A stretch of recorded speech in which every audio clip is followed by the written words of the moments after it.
Does the Trump administration have a credibility problem in the court of law? Well, this morning, several cases around the country are pointing exactly to that. A federal judge in Chicago says a top Border Patrol agent was lying Thursday when he said he was hit in the head with a rock before deploying tear gas on protesters. Judge Sarah Ellis called the government's portrayal of Chicago untrue, finding the evidence presented by that agent simply not credible.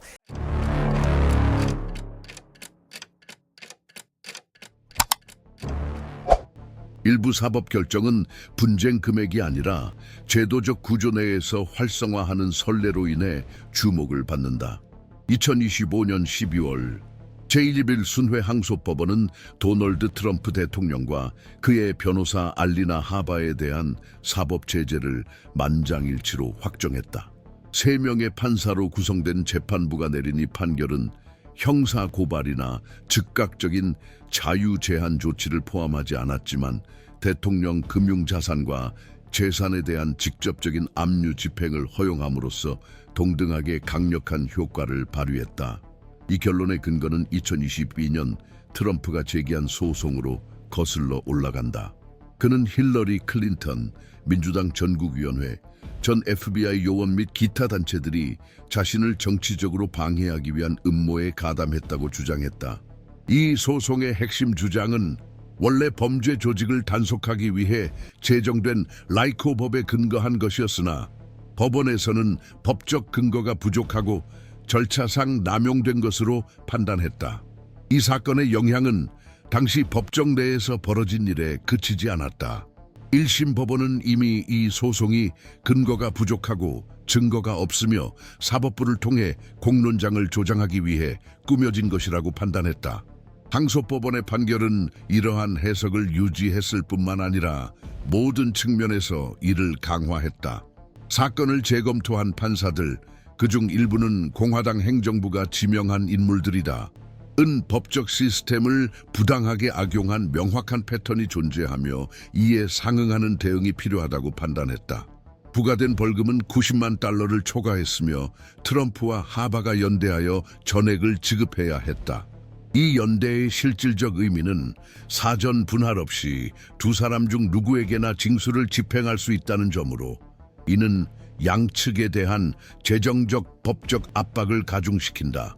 이 사건을 트럼프 관련 다른 사건들과 구별하는 요소는 법적 집행 수단 사용에 대한 명시적 허가다. 판결이 확정됨에 따라 승소 측 힐러리 클린턴 법률팀 대표, 은 대통령의 재산, 부동산 및 기업 관련 수익 흐름에 대한 실물 담보권을 등록할 권리가 있습니다. 이는 마라라고와 같은 고가 부동산의 처분 능력이 제한될 수 있음을 의미합니다. 예를 들어 담보권이 설정된 부동산은 채무가 상환될 때까지 매각, 재융자 또는 담보로 사용될 수 없습니다. 지속적인 유동성에 의존하는 기업 구조에 있어 이러한 동결은 금융거래, 재협상 및 신용유지에 상당한 장애물로 작용합니다. 선취권 외에도 미국 법률은 수익금 직접 압류 등 다른 집행 수단을 규정하고 있습니다. 트럼프가 유효한 임대 계약, 활성 은행 계좌 또는 직접적 간접적으로 관리하는 기타 형태의 재정 수입을 보유하고 있다면 해당 금액은 법적으로 압류되어 판결 이행에 사용될 수 있습니다. 이러한 집행 수단의 누적 효과는 해당 소송에 국한되지 않습니다. 트럼프는 이진 캐럴 사건 및 뉴욕주가 제기한 기업 사기 소송과 관련된 훨씬 더 큰 금액의 민사 판결을 포함해 다른 진행 중인 소송들을 직면하고 있습니다. 이러한 소송들의 중첩은 채권자들 간의 분쟁 동력을 창출하며 이는 실질적으로 각 채권자가 집행 우선권을 확보하기 위해 신속히 행동하도록 강요합니다.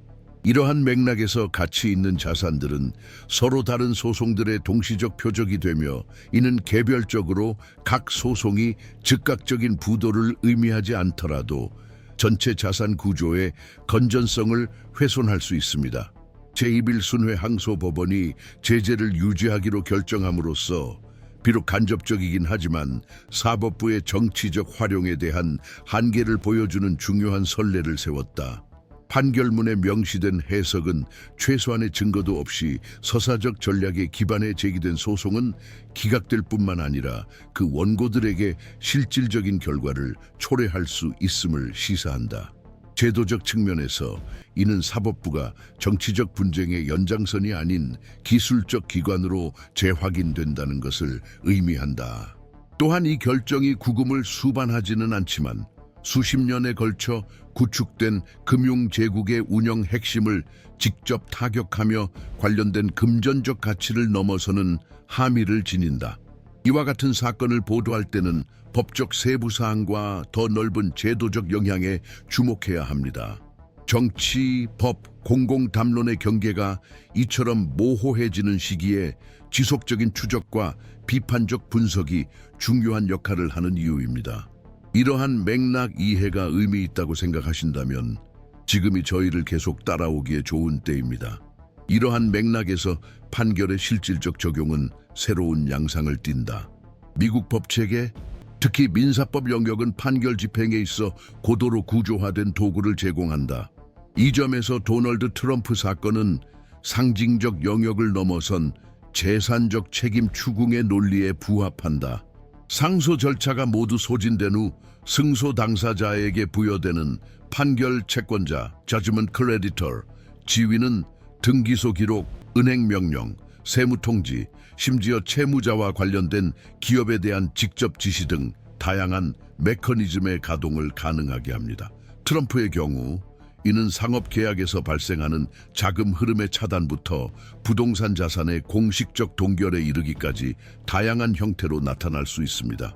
이 제도는 특히 이해 없이 확정된 법원의 결정에 의해 뒷받침될 때 그 효과로 잘 알려져 있습니다.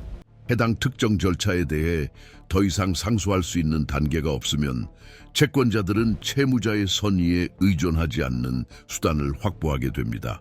이 점에서 중요한 요소는 미국에서 널리 채택된 선순위 등기 원칙입니다. 이 원칙은 특정 자산에 대해 선순위로 담보권을 등기한 채권자가 다른 채권자보다 우선권을 가지며 강제 청산 시에도 마찬가지임을 규정합니다. 이는 제도적 경쟁을 유발한다. 동일한 개인 또는 법인에 대한 민사소송이 누적될수록 가용자산이 다른 판결로 인해 훼손되기 전에 신속히 행동해야 할 압박이 커진다. 특히 뉴욕주에서 트럼프를 상대로 진행 중인 다양한 법적 분쟁 속에서 제11 순회 법원의 판결은 서로 충돌할 가능성이 있는 일련의 소송 절차에 포함된다. 판결의 중첩과 관련된 다양한 법원의 다양성은 법적 방어뿐만 아니라 실시간 자산 관리가 필요한 운영적 복잡성을 초래합니다. 이러한 수렴은 상대적으로 소액인 민사 소송에서도 즉각적인 집행이 중요한 문제가 되는 이유를 이해하는 데 도움이 됩니다. 트럼프의 경우 단순히 금액 문제가 아니라 이 사건이 열어젖힌 선례와 제도적 창구가 핵심이다.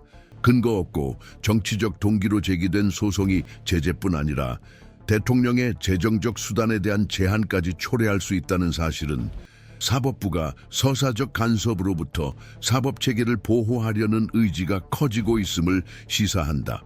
이 결정은 해당 항소법원이 트럼프 행정부가 지명한 판사들로 구성되어 있다는 점을 고려할 때 더욱 무게를 더합니다. 이들 판사들이 만장일치로 결정에 동의했다는 사실은 단순한 당파성 해석을 배제하며 제도적 대응이 정치적 정렬이 아닌 기술적 기준에 기반했다는 인식을 강화합니다. 법적 관점에서 이 제재의 적용은 경솔한 행위 원칙의 역할을 강화한다. 이 원칙은 법원이 재정적 처벌을 통해 적법 절차의 정신에 부합하지 않는 목적으로 사법 제도를 이용하는 행위를 억제할 수 있도록 한다. 비록 새로운 장치는 아니지만 정치적 관심이 높은 사건에 적용되는 경우는 상대적으로 드물다. 이는 전통적으로 법원이 법적 내용이 의문스러운 경우에도 대중적 영향력이 큰 주체가 관련된 소송을 판단할 때 신중을 기해왔기 때문이다. 그러나 최근 움직임은 전환점을 시사한다. 연속된 사건에서 사법부는 명백히 일관성이 없는 주제를 법정화하여 정치적 영향력을 창출하려는 전략에 대해 더 적은 관용을 보여주고 있다. 제121 순회 항소법원의 결정은 이러한 보다 단호한 제도적 대응의 일환이다. 미국 법리가 중앙 집권적 강제가 아닌 각기 다른 법원의 판결을 통해 점진적으로 형성되며 서서히 기준을 정립해 나간다는 점을 강조할 필요가 있다. 트럼프 대 클린턴 사건은 비록 특정 사례이지만 향후 다른 소송에서 남용 행위의 기준으로 인용될 수 있다. 이는 판결의 범위를 원래 소송을 훨씬 넘어 확장시킵니다. 결과적으로 법조계 내부에서 교육적 효과를 낳습니다. 변호사, 로펌, 컨설턴트들은 경솔한 전략의 비용이 자신들의 자산에도 돌아올 수 있음을 깨닫고 행동의 한계를 재검토하게 됩니다. 이 판결에서 재확인된 연대 책임의 개념은 이러한 태도 변화를 강화하는 데 기여합니다. 이러한 유형의 판결이 초래하는 제도적 긴장은 단순히 청구 자체에 있는 것이 아니라 그것이 법체계가 처한 현 시점에 대해 드러내는 바에 있습니다. 항소법원이 주저없이 특정 행위가 합법성의 한계를 넘어섰으며 엄격한 재정적 처벌을 받아야 한다고 판단할 때 우리는 시스템의 신뢰성을 보호하려는 명백한 시도를 목격하는 것이다. 비록 이로 인해 전국적 영향력을 가진 공인들에게 중대한 결과가 초래될지라도 말이다. 사법부가 이러한 방식으로 행동함으로써 트럼프뿐만 아니라 정치권 전체에 보내는 메시지는 분명합니다. 제도를 악용하는 데는 대가가 따르며 목적에서 벗어날 경우 그 대가를 치르게 될 것이라는 점입니다. 이처럼 사법부, 행정부, 입법부의 행동이 격렬한 공론과 얽히는 상황에서는 사건의 전개와 표면상 기술적인 결정에서 도출되는 해석들을 주의 깊게 관찰하는 것이 더욱 중요해진다. 따라서 맥락, 합법성, 제도적 역학을 종합적으로 분석하는 데 집중하는 것이 진정 무엇이 걸려 있는지를 이해하는 데 필수적이다. 제1일 순회법원의 판결이 가지는 구체적 범위에 대해서는 만장일치가 존재하지 않으며 바로 이러한 불확실성 영역에서 제도적 긴장이 심화되고 있습니다. 일부 법학자들에게 이 사건은 사법제도가 절차적 장치를 정치적 분쟁의 도구로 반복적으로 사용하는 방식에 대응하는 데 있어 중요한 변화를 의미한다. 이러한 해석에 따르면 이 판결은 적법 절차를 정당한 사법 보호 추구 범위를 벗어난 목적으로 악용하는 전략에 제도적 한계가 있음을 시사한다. 이러한 관점에서 사법부는 극심한 양극화와 지속적인 대중의 압력이 존재하는 상황에서 점진적이긴 하지만 억제 기능을 재확인하고 있는 것으로 보인다. 그러나 다른 분석가들은 보다 신중한 입장을 취한다. 그들은 이 결정이 특정 사건에 대한 단호한 대응을 보여주고 있음에도 불구하고 더 광범위한 구조적 문제, 즉 막대한 대중적 영향력과 상당한 자원을 가진 행위자들이 제도적 사명과 병행하는 목적을 위해 법적 시스템을 동원할 수 있는 능력이라는 문제를 해결하지는 못한다고 평가한다. 이러한 해석에 따르면 이 판결은 해결책이라기보다는 지속되는 불균형의 단면을 보여주는 것이다. 여전히 불분명한 측면 중 하나는 재산 집행 조치 승인 후 다른 기관 및 담당자들의 역할이다.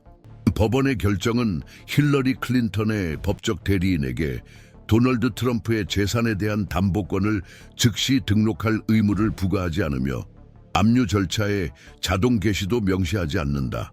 이러한 조치의 채택은 전략적 평가, 비용 편익 계산, 그리고 진행 중인 정치적 환경에 대한 해석에 달려있다. 일부 관측통들은 마라라고와 같은 상징적 가치가 높은 자산을 신속히 제한하는 조치가 상당한 영향을 미칠 수 있지만 동시에 격렬한 정치적 반발을 불러일으키고 법적 분쟁을 확대할 수도 있다고 본다. 다른 이들은 현재가 판결 후 채무 불이행 상황에 대해 법률에 규정된 수단을 엄격히 적용할 수 있는 특별한 기회라고 보며 법체계가 관련자의 유명세를 근거로 예외를 두지 않는다는 메시지를 강화할 수 있다고 주장한다. 비록 사법적 차원에서 절차는 공식적으로 종결되었지만 그 파장에 대한 공개적 논의는 이제 막 시작되었다. 핵심 쟁점은 판결 내용 자체에 국한되지 않고 향후 유사 사건에 대한 기준으로서 이 판결이 수행하게 될 역할에 있다. 법적 체계를 정치적 의사소통 수단으로 활용하는 행위는 새로운 현상은 아니지만 그 반복이 제도적 기능의 정상적 운영을 저해함에 따라 점점 더 많은 의문을 받고 있다.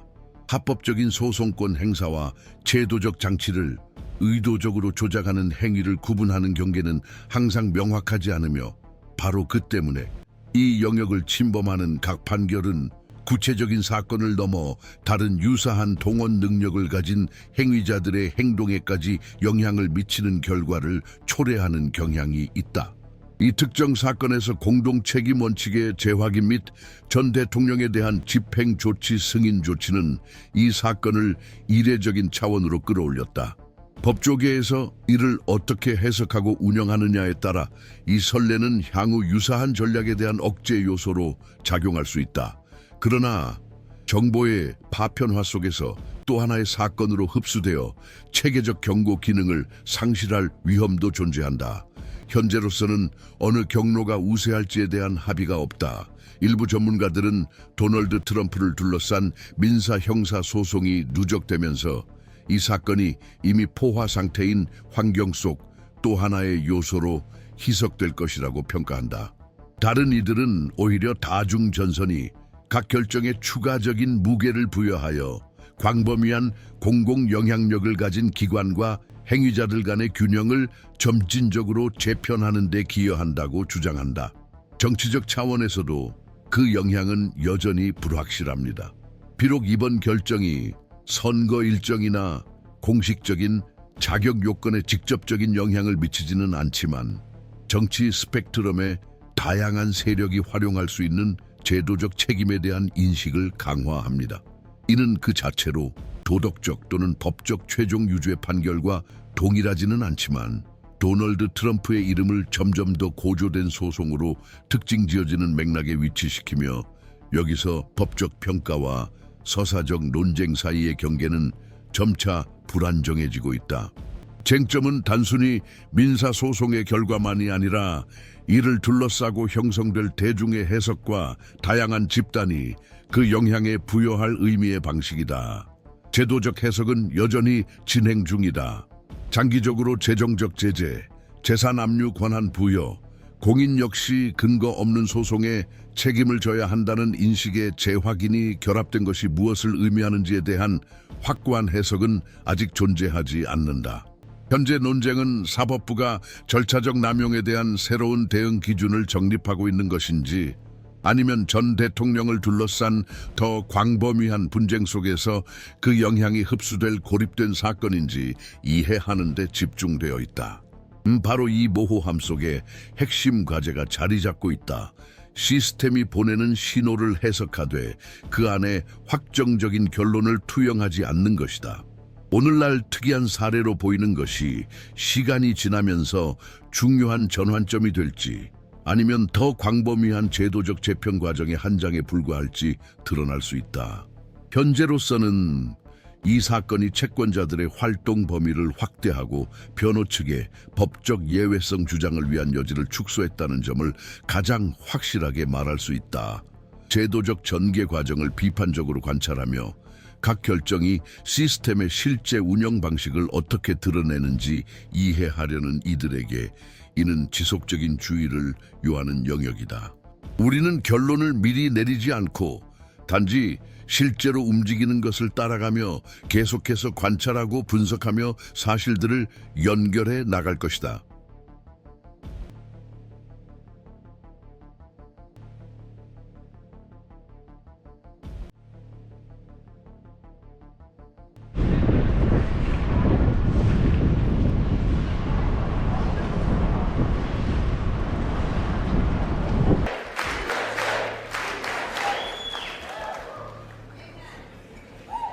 Six weeks ago, I stood